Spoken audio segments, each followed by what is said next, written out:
En su informe anual sobre los derechos humanos en el mundo, el gobierno de Estados Unidos critica el sistema judicial colombiano, al cual califica de ineficaz. Militares en retiro piden al gobierno ponerle límites a los beneficios jurídicos otorgados a la guerrilla de las FARC como consecuencia del proceso de paz. Comisionado para la Paz garantiza que no habrá repúblicas independientes, explica que las zonas veredales se disolverán una vez finalice el desarme de las FARC. Iván Márquez dice que las zonas veredales no se convertirán en repúblicas independientes y le pide prudencia en el lenguaje a los militares retirados. Fiscal General le pidió al ministro de Justicia que retire el proyecto de ley sobre reforma penitenciaria. Lo calificó como una amenaza a la seguridad ciudadana. Por primera vez en la historia, una corte de Estados Unidos reconoce el derecho de las víctimas del conflicto armado en Colombia y condena a 16 años de cárcel al paramilitar Hernán Giraldo. La Cámara Colombiana de Infraestructura presentó el ranking con las entidades con mejores prácticas en contratación, en las que se destaca la Aerocivil, el IDU y el Invías. Por su parte, se rajó la Alcaldía de Cúcuta, la de Arauca y la Gobernación del Tolima. En los últimos 5 años, más de 4,5 millones de colombianos han salido de la pobreza. Dicho índice cayó al 27.8%. América y Nacional reviven clásico. Actualmente la marihuana es la sustancia psicoactiva de mayor uso en el mundo, una polémica planta que cada vez revela nuevos usos medicinales, pero cuya legalización puede traer varios problemas sociales. Las diferentes caras del cannabis al final de la emisión. Buenas noches, nuestros secretos de hoy. 1. Ministro le pide perdón a ministro. 2. Vamos a recordar a Cundinamarca como estado independiente. 3. Vargas Lleras emprenderá cambio radical en cambio radical. Y tengo una ñapa que asusta. 1, 2, 3 y el pánico al cierre.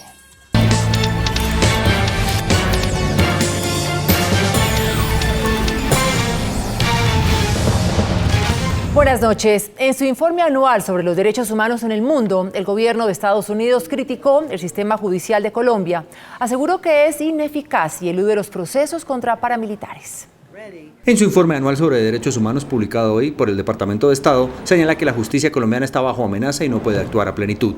Cuenta con un poder judicial en el que los funcionarios están sujetos a amenazas e intimidaciones, lo que limita la capacidad del gobierno de procesar eficazmente. El reporte también destaca los principales problemas del país en materia de derechos humanos. Los 3 problemas de derechos humanos que prevalecen en el país fueron impunidad, desplazamiento forzado y la discriminación social. El gobierno estadounidense advierte que el campo y los sectores económicos menos favorecidos siguen sufriendo a manos de la ilegalidad. La presencia de narcotraficantes, guerrilleros y otros grupos armados ilegales continuó desplazando a las poblaciones predominantemente pobres y rurales.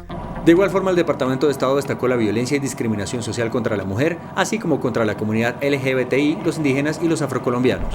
Otros graves problemas de derechos humanos continuaron, incluidos los homicidios extrajudiciales e ilegales, la colaboración militar no autorizada con grupos ilegales, las desapariciones forzadas, cárceles superpobladas y el hostigamiento y los ataques contra grupos y activistas de derechos humanos.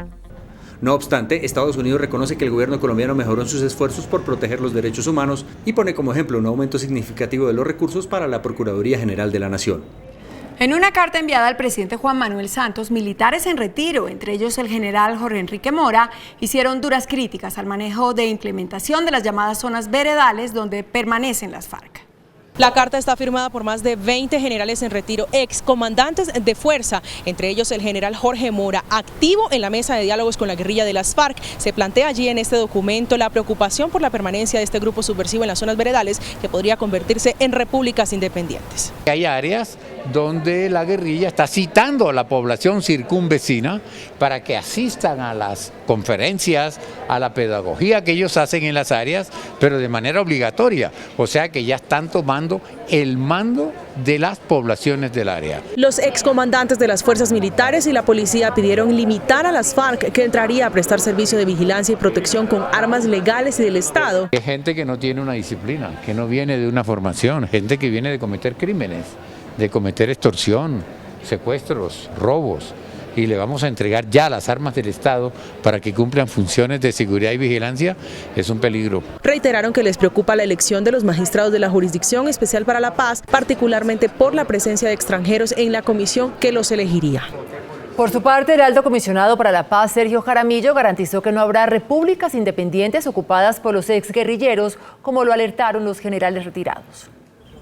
El comisionado de paz dijo que está dispuesto a reunirse nuevamente con los oficiales retirados para resolver sus preocupaciones sobre lo que está ocurriendo en las regiones de influencia de la guerrilla y los alcances de lo establecido en La Habana. Mire, las zonas veredales terminan en los 180 días. O sea, las reglas que rigen el cese, que impiden que o exigen que el ejército se localice en un lugar, que nos ponen reglas, terminan y por tanto terminan las zonas veredales también. La guerrilla rechazó el uso de la expresión república independiente. Dijeron que Marquetalia era una república independiente. Por favor, no se puede comparar una zona veredal transitoria de normalización que una república independiente. Hay que abrir las posibilidades para que los colombianos podamos todos con confianza enrutarnos hacia el propósito superior, que es el de la paz. El abogado de las FARC respondió al fragmento de la carta relacionado con la justicia y negó que haya más beneficios para la guerrilla que para los miembros de la fuerza pública. Creo que la excesiva desconfianza de las fuerzas militares lo que puede hacer es finalmente crearles problemas, en la medida en que en algunos casos están forzando regulaciones que son innecesarias para garantizar la seguridad jurídica y que lo único que pueden conseguir es dar una imagen equívoca ante la comunidad internacional, como que dé la impresión de que las fuerzas militares tienen una especial preocupación y quieren quedar sustraídos al poder de la justicia, y eso me parece que es un error. Desde la zona veredal de Vistahermosa, en el departamento del Meta, el abogado español Enrique Santiago reiteró que no habrá magistrados extranjeros en la Justicia Especial para la Paz. El fiscal Néstor Humberto Martínez le pidió al designado ministro de Justicia, Enrique Gil, que retire el proyecto que busca modificar el Código Penitenciario. Asegura que la iniciativa es una amenaza a la seguridad ciudadana. Para el fiscal general de la Nación, Néstor Humberto Martínez, el proyecto de ley que modificaría el régimen penitenciario generaría problemas en los procesos judiciales a la hora de hacer capturas. Por eso le pide al ministro de Justicia que lo retire para que la seguridad de los ciudadanos no se vea comprometida. Y le ruego en consecuencia al señor ministro de Justicia que retire ese proyecto porque es una amenaza a la seguridad ciudadana en Colombia. Dijo el fiscal general que en cada captura se deberá solicitar un certificado del INPEC que garantice el ingreso del detenido a un centro penitenciario. Y el INPEC nos tiene que certificar que tiene cupos disponibles y que los cupos disponibles atienden los estándares de derechos humanos para el tratamiento reclusorio de los delincuentes. Las declaraciones las entregó en Pereira, donde presentó la Unidad Regional Antinarcóticos para combatir las redes dedicadas al microtráfico que están generando los homicidios en el eje cafetero. El ministro de Justicia encargado, Carlos Medina, aclaró que la reforma al Código Penitenciario no favorecerá a los delincuentes y advirtió que se trata de una mala interpretación del fiscal Néstor Humberto Martínez.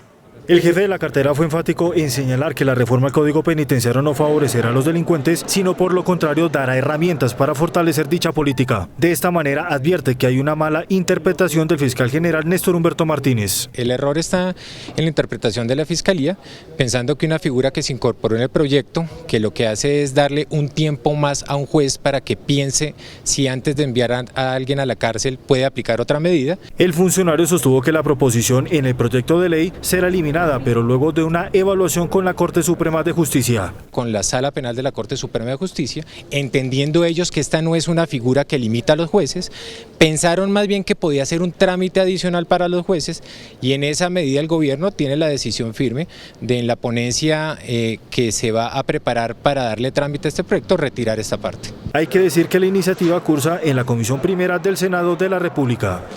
Un magistrado de Justicia y Paz negó la libertad a Hernando Buitrago, primer excombatiente de las FARC, en pedir la excarcelación bajo la ley de amnistía como consecuencia del proceso de paz. El tribunal consideró que, aunque está acreditado que Buitrago militó en la columna móvil Teófilo Forero, no figura en las listas de los guerrilleros que se acogieron al proceso de paz. Este hombre era investigado por delitos de lesa humanidad. La secretaria de Gobierno de Antioquia, Victoria Eugenia Ramírez, aseguró hoy que ya empezó la entrega de menores por parte de las FARC. Según el censo que adelantó la Gobernación de Antioquia, en las 5 zonas veredales de concentración de las FARC en el departamento hay 24 menores de edad. Hoy se inició su entrega a Bienestar Familiar. Directamente nosotros tenemos 24 menores en esos sitios. Hoy ya avisan la comisión tripartita que empiezan a entregar 7 niños en remedios especialmente. La Comisión Tripartita y el Instituto Colombiano de Bienestar Familiar determinarán el hogar donde serán recibidos. La próxima semana la Gobernación de Antioquia, la Defensoría del Pueblo y la Procuraduría visitarán nuevamente las zonas veredales para observar los avances de la infraestructura y las condiciones en que están viviendo los integrantes de las FARC. Un juez de Estados Unidos condenó a 16 años y medio de cárcel al ex paramilitar Hernán Giraldo, alias El Patrón, extraditado en 2008 por tráfico de cocaína. La Fiscalía del Distrito de Columbia pedía 20 años de prisión, mientras que la defensa solicitaba 12 años. Sin embargo, esta es la primera vez que un juez reconoce el derecho de víctimas del conflicto colombiano. Y tras escuchar a la viuda y las hijas del activista Julio Enríquez, quien fue desaparecido en febrero de 2001, dictó la sentencia. La conclusión del estudio del Servicio de Inmigración y Control de Aduanas de Estados Unidos le permitió a la Fiscalía llamar a imputación de cargos a los hermanos Francisco y Catalina Uribe Noguera por la muerte de Juliana Zamboní. En su concepto, los dos hermanos borraron los mensajes de texto y de WhatsApp que se cruzaron con su hermano, e igualmente los que éste envió a otras personas antes, durante y después del secuestro y asesinato de la pequeña Juliana el pasado 4 de diciembre de 2016. La Corte Constitucional conminó al gobierno a adoptar medidas urgentes para solucionar el problema de hacinamiento en las cárceles. El llamado de atención lo hizo la Corte Constitucional tras advertir que es obligación del Estado brindar todos los beneficios necesarios a las personas que estén privadas de la libertad. Advierte que el hecho de que se haya cometido un delito no significa que se trate con un trato indigno. Explicó la Corte que son varias las quejas presentadas por los internos por problemas de agua y salubridad que se presentan. Pues en el sentido que a veces no hay los medicamentos esenciales que necesitan los internos, entonces a veces se complica porque no hay, a veces hay que tocar esperar para cualquier tratamiento que toca hacer. Desde el Ministerio de Justicia coincidieron en que la falta de presupuesto para solucionar la crisis carcelaria no es una excusa. La salida presupuestal no es la única posible. Necesitamos enfocar de una manera diferente la manera de sancionar y de castigar a nuestros delincuentes. Necesitamos enfocar de una manera diferente, más humana. Sin embargo, resaltó que una de las principales causas para el hacinamiento son la cantidad de personas indicadas que existen, a veces por demoras en los procesos judiciales. Lo cierto es que los operadores de justicia tienen las herramientas legales para decidir sobre las condiciones en las cuales una persona es responsable penal y judicialmente. En ese orden de ideas, quien tiene la calidad de sindicado, ya la ley prevé las condiciones y los términos en los cuales debe asumir esa responsabilidad. Reconoció que persisten los problemas en la entrega de medicamentos a reclusos, pero advierte que también se debe a la falta de personal médico. Enfrentamos una realidad muy puntual, no en todas las regiones, particularmente en las que se denominan regiones de difícil acceso, en las que hay establecimientos penitenciarios. No es fácil encontrar la oferta de profesionales en ciencias de la salud que estén interesados en acompañar los proyectos y la atención médica para la población privada de la libertad. La Corte recordó que se deben garantizar los derechos fundamentales a la población carcelaria. El vicepresidente Germán Vargas Lleras, ante la quinta cumbre de gobernadores que sesionó en Coveñas, Sucre, presentó un detallado informe sobre las obras de infraestructura que impulsó. Durante 1 hora y 50 minutos, Germán Vargas Lleras hizo un balance de su paso por la vicepresidencia. Sin embargo, llamó la atención sobre la desfinanciación que tendrán en 5 años las obras de infraestructura en el país. El techo fiscal del sector. No nos arrepentimos, porque todas empezarán a recibirse en el curso de los próximos 3 años. Pero sí abre un debate. ¿Con qué recursos vamos a financiar las obras que aún hacen falta? El vicepresidente Germán Vargas Lleras se refirió al escándalo de Odebrecht. Aseguró que durante su administración se presentaron a 5 licitaciones, pero no ganaron ninguna. Estandarizamos los pliegos, adoptamos buenas prácticas, acabamos los anticipos. Y por eso es que a la fecha no hay un solo reclamo. Sí, muy desafortunado lo de Odebrecht. Pero aquí mientras permanecimos nosotros, Odebrecht participó en 4 licitaciones, no se ganó ninguna. Los gobernadores del país le reconocieron al vicepresidente Germán Vargas su gestión durante estos últimos años. El alcalde Enrique Peñalosa firmó el decreto que le da luz verde al proyecto Lagos de Torca, antes conocido como Plan Zonal del Norte.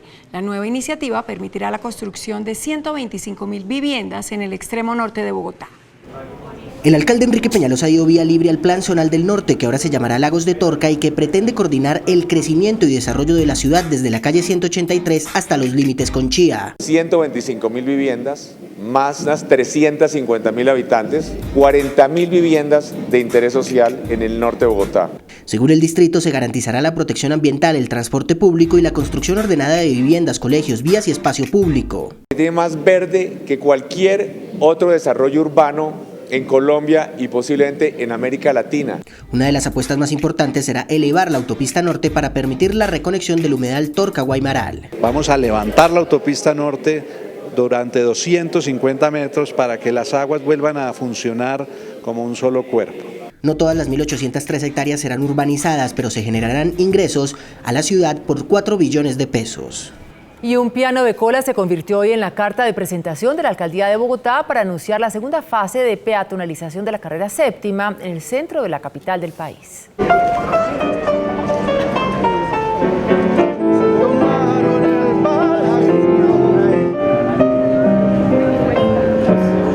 El insoportable ruido de la séptima se vio interrumpido por el armonioso sonido de un piano de cola. Hace rato esperaba encontrar uno en Bogotá, porque en otros países se da muy recurrente.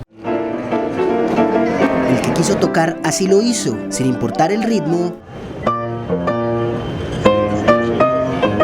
la edad o la experiencia. Jesús, ¿usted sabía tocar piano? No, nunca hasta ahora, primera vez. Con Cultura y Deporte, la Alcaldía Peñalosa anunció la segunda fase de peatonalización de la carrera séptima. Esa obra es responsabilidad del IDU, empieza a mediados de abril. El piano reaparecerá en próximos días para que los peatones disfruten de este inusual concierto urbano. Los expresidentes de Europa y América que están mediando para solucionar la crisis política en Venezuela vendrán la semana entrante a Bogotá para entrevistarse con la dirigencia y la prensa colombiana. Los expresidentes José Luis Rodríguez Zapatero de España, Martín Torrijos de Panamá, Leonel Fernández de República Dominicana y Felipe Calderón de México, que hacen frente a una mediación para superar la crisis de Venezuela, estarán la semana entrante en Bogotá y dialogarán entre otros con los directores de la prensa colombiana. Pues yo sí quisiera que hubiera un diálogo entre los venezolanos y que lograran resolver esa crisis política y económica y social que está viviendo el país. Pero lo veo difícil mientras no haya deseo de ceder de todas las partes, pero comenzando por el presidente Maduro. Lo importante desde el punto de vista de los medios es que exista la sensación en Venezuela de que estamos obviamente con ellos, con el pueblo venezolano, con que están buscando una salida pronta a la crisis venezolana. Los directores del Espectador y El Nuevo Siglo confían en que los expresidentes superarán las dificultades que han tenido hasta ahora para encontrar una salida a la crisis de Venezuela. El presidente de la República, Juan Manuel Santos, aseguró que más de 4.6 millones de colombianos han salido de la pobreza en los últimos 5 años. De acuerdo con el jefe de Estado, entre 2010 y 2015 salieron de la pobreza 4.6 millones de colombianos, mientras de la pobreza extrema salieron 2.6 millones. De esta manera, el índice bajó de 37.2% a 27.8%. Pudimos sacar de la pobreza a 4.6 millones de colombianos, o sea, superaron la pobreza monetaria, como se mide tradicionalmente. La generación de empleo superó los 3 millones de puestos de trabajo. La meta fijada es sacar de la pobreza a 1,5 millones de colombianos al final del gobierno. Que es ese ejército social que tenemos como gobierno nos permite hacerle seguimiento a 1.060.000 hogares que se encuentran en condición de pobreza extrema en todo el territorio nacional. Hay que decir que se fortalecerán programas como Familias en Acción y Red Juntos. El presidente de la Cámara Colombiana de Infraestructura, Juan Martín Caicedo, reveló el ranking de las mejores y peores entidades en prácticas de contratación en obra pública. Se calificaron 45 entidades de orden nacional, departamental, distrital y municipal, a las cuales se evaluaron 26 aspectos como la experiencia, la capacidad financiera y la capacidad organizacional. El top 3 con mejores calificaciones lo ocuparon la Aerocivil, el INVIAS y el IDU. Aparece el IDU. Esto es bien importante porque ya no tenemos el IDU del carrusel de la contratación, sino un IDU que está haciendo bien hechas las cosas. Alfredo Bocanegra, director de la Aerocivil, resaltó que con mucha complacencia, pero también con mucho compromiso para mantener este estándar que nos ubica hoy entre la primera entidad con procesos de mayor transparencia que han sido medidos por el Observatorio de la Cámara Colombiana de Infraestructura dentro de más de 45.000 procesos. Por su parte, las peores calificadas fueron la Alcaldía de Cúcuta, la Gobernación del Tolima y la Alcaldía de Arauca. Aparece en primer lugar el Instituto Nacional de Vías y en segundo lugar aparecen empatados la ANI, la Agencia Nacional de Infraestructura, que ha hecho las cosas muy bien, y de nuevo aparece en los 3 primeros lugares el IDU. Las peor calificadas en consultorías e interventorías fueron la Gobernación del Huila, la Gobernación de Boyacá y la Gobernación del Norte de Santander. El director de la Agencia Nacional de Infraestructura, Luis Fernando Andrade, revela que Navelena recibirá una inyección de capital por 6.000 millones de pesos para adelantar el dragado del río Magdalena durante 3 meses. Con capitalización de 6.000 millones de pesos, el dragado del río Magdalena podría continuar por 3 meses más. Para nosotros es muy importante esta capitalización porque garantiza que van a seguir las actividades de dragado en los próximos meses. Andrade también se refirió al plazo que tienen para el cierre de la obra. Nosotros esperamos o que caduque el contrato en 1 mes o que se le ceda el contrato a otra empresa que tenga la capacidad de hacer el cierre financiero. Esa empresa interesada es Power China. Asimismo, destacó que el volumen de la carga en los 2 últimos años ha tenido un incremento en más del 50%. El presidente de la Bolsa Mercantil, Rafael Mejía, afirmó que los precios de los alimentos continúan con tendencia a la baja, lo que favorecerá el resultado de la inflación en el mes de febrero. De acuerdo con el informe de la Bolsa Mercantil de Colombia, los precios de los alimentos mantuvieron su tendencia a la baja durante el mes de febrero del presente año. Según la agremiación, los datos serán favorables para el dato total de la inflación que revelará el DANE este fin de semana. Hay una disminución del 0.34. Importante, hace 1 año fue del 1.45 hacia arriba y hace 2 años de 1.48 hacia arriba. Entonces vemos que se tiende a normalizar y eso le da un respiro a la población que está ya terminando de absorber la reforma tributaria. Se espera que la inflación cierre 2017 cerca de la meta del Banco de la República del 4%. La empresa Argos entregó hoy en Barranquilla el primer parque inteligente que permite reciclar el agua lluvia para reutilizarla en su mantenimiento. En un área de 8.500 metros cuadrados, Cementos Argos entregó a Barranquilla el primer parque con un sistema de drenaje sostenible en el país que permitirá la reutilización del agua.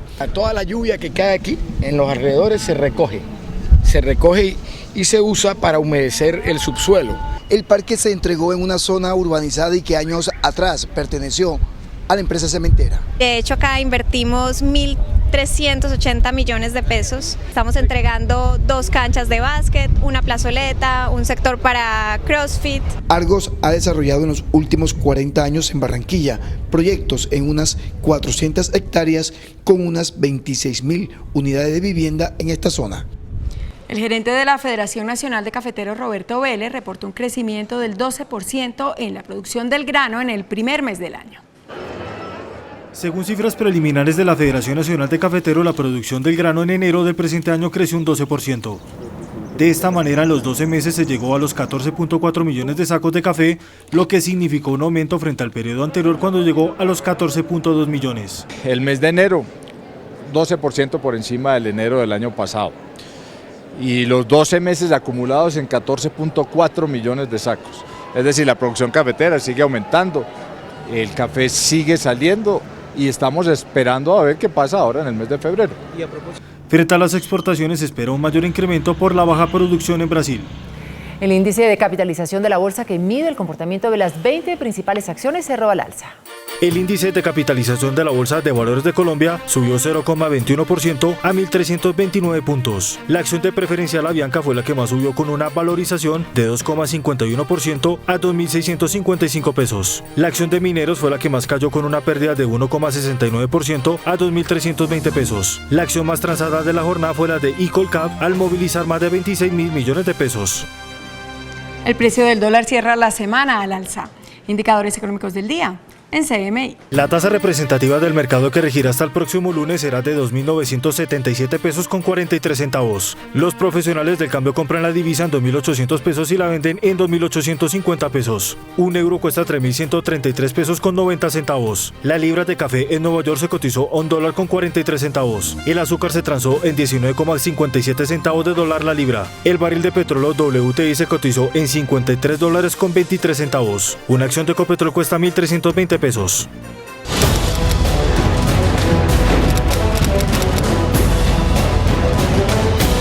El ambiente para el nuevo encuentro de paz, según el gobierno, no da para optimismos. La escalada de la coordinadora guerrillera y su constante ataque a la infraestructura económica del país han reducido las apuestas. El gobierno, pese a esas circunstancias adversas, ha insistido en su política de diálogo, pero tiene que decir con toda franqueza que el ambiente no da para el optimismo. En el país, en materia de violencia, se ha acrecentado. Eso es malo, eso no es un buen ambiente. ¿Sabían ustedes que de la planta de la marihuana se puede producir alimento e inclusive textiles? Los usos de la que hasta hace no mucho llamaban la mata que mata y que cada vez revela su potencial medicinal e industrial después de comerciales. Después de la pausa, nuestros secretos de hoy. Ministro le pide perdón a ministro. 2. Vamos a recordar a Estado Independiente. 3. Vargas Lleras emprenderá cambio radical en cambio radical. Y tengo una ñapa que asusta. 1, 2, 3 y el pánico después de comerciales. Hola, muy buenas noches. Hoy iniciamos las noticias del entretenimiento y la cultura en CMI hablando de la marihuana. Una planta que, a pesar de estar estigmatizada por muchos años, hoy la ciencia encuentra en ella propiedades para tratar enfermedades tal como el Parkinson. Hoy quisimos analizar el panorama de esta mata en el país y cómo se regula su cultivo para usos medicinales. El uso de la marihuana con fines medicinales data de siglos atrás. Sin embargo, desde 1974 se viene investigando sobre la variedad de usos medicinales con más ahínco, logrando una mayor evolución en los últimos años. El primer tipo de enfermedad son enfermedades neurológicas degenerativas. La más conocida tal vez de esa es la enfermedad de Parkinson. En la enfermedad de Parkinson hay una rigidez muscular. Esa rigidez muscular impide que el individuo tenga movimientos coordinados y precisos. La marihuana lo que hace aquí es que relaja el músculo, tanto la musculatura gruesa como la musculatura fina. El segundo grupo en donde se ha utilizado la marihuana es en aquellas personas que tienen síndromes de ansiedad y depresión. Se ha utilizado también con beneficio es en aquellos trastornos de la nutrición y de la alimentación. Los grupos más sensibles a sus efectos nocivos son las embarazadas, pues tiene efectos teratogénicos en el feto, y los jóvenes preadolescentes, pues afecta funciones cognitivas como la capacidad de abstracción, necesaria, por ejemplo, para asignaturas como las matemáticas. Producen una disminución y una depresión del sistema inmunológico. Eso va a hacer que sean más frecuentes las infecciones. En el país, el marco legal general está dado por la Ley 1787, sancionada el año pasado, que da cabida al uso medicinal de la marihuana. Sin embargo, falta la reglamentación de las licencias. Esta ley dispone que el gobierno nacional cuenta con un periodo de 2 años para reglamentar cómo se expedirán las licencias. Se contemplan, distintos tipos de licencias, efectivamente unas de cultivo y otras de fabricación de derivados, porque hay un factor importante a mencionar, y es que en Colombia las flores de cannabis, lo que se conoce vulgarmente como marihuana, la droga herbal, pues no va a ser de uso medicinal, lo que vamos es a producir medicamentos. Mauricio Pies Chacón, quien por años ha cultivado y estudiado las diferentes variedades de cannabis sativa, hoy en asocio con un laboratorio de medicina homeopática produce aceites y geles indicados para dolores, reumatismos, ansiedad. Señala el inmenso potencial aún por explotar de esta planta.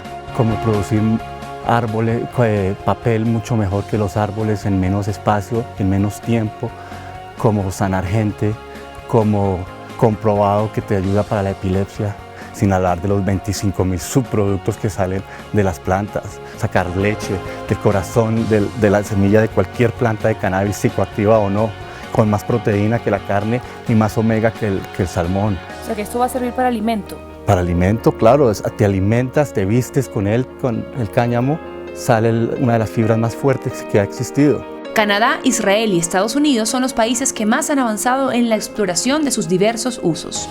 ¿Ser amigos antes de entablar una relación amorosa? Esta fue la pregunta que se hicieron unos investigadores en los Estados Unidos que querían determinar qué tan estables son las relaciones que comienzan con una amistad. Investigadores de la Universidad de Texas y de la Universidad de Northwestern estudiaron a 167 parejas. Descubrieron que las parejas que son amigos antes de ser novios forman una impresión más estable de la otra persona. Cuando tú tienes a un amigo, cuando tú tienes a una amiga, te presentas tal cual como eres y eso es lo que enriquece la relación. ¿Ser amigos antes de entablar una relación amorosa? Cuando hay una etapa previa de amistad porque te permite conocer a la otra persona. Pienso que es muy importante. Primero la amistad, el comportamiento. Con el Centro Nacional de Consultoría quisimos conocer la opinión de los colombianos frente a este tema. Pensando en su pareja actual o en su última pareja, ¿ustedes fueron primero amigos y luego pareja? El 81,7% de los encuestados aseguraron ser primero amigos y luego pareja, mientras que el 18,3% afirmaron comenzar como pareja. ¿Qué influyó más para ser pareja? ¿La buena amistad o lo atractivo que era su pareja? El 85% de las mujeres respondieron que lo más importante es la buena amistad, contra el 72,8% de los hombres. El 27,2% de los hombres aseguraron que lo que más importa es el atractivo de la pareja, frente al 15% de las mujeres. Hoy desde un centro de elaboración de productos medicinales a base de marihuana me despido, deseándoles que tengan un muy feliz fin de semana. Nosotros nos vemos el lunes. Chao.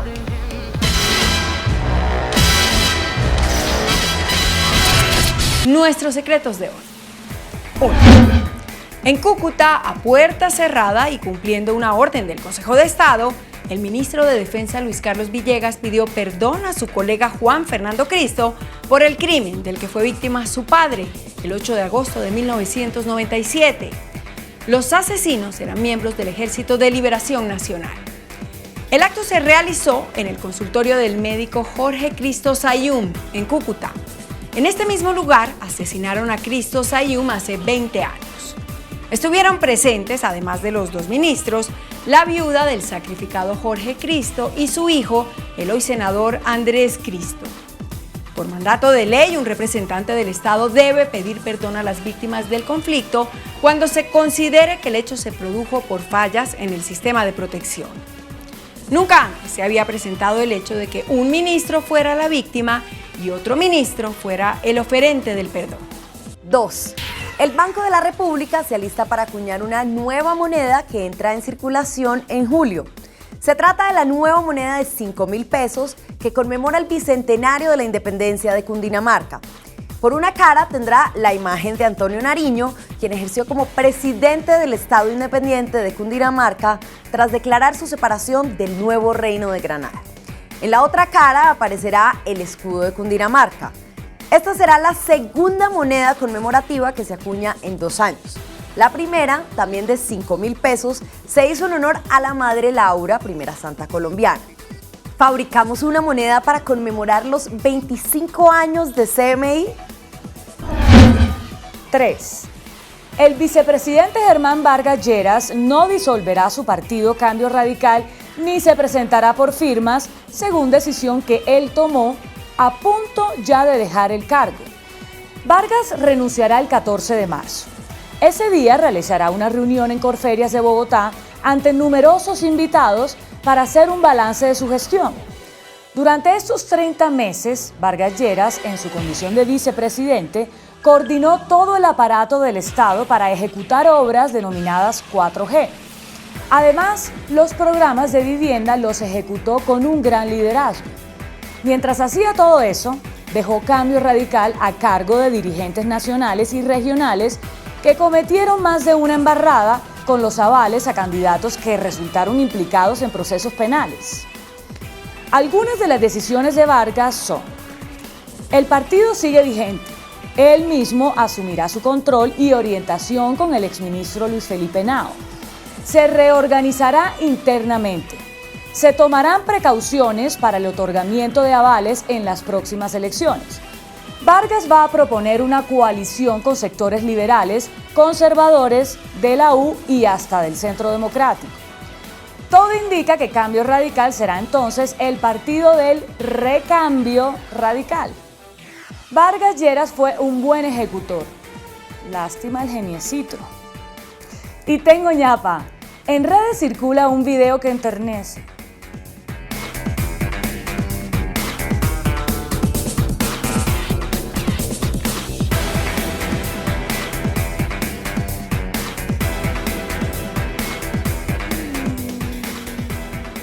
Y el animalito debe pensar que asusta. Hasta el lunes, que descanse. Estos son los ganadores del programa Pregunta Yamil. Sus cantares, sus ojos negros brillantes, dicen verdades, se oye su voz a lo lejos, es de otros tiempos, su baile alegre y pausado, fuego.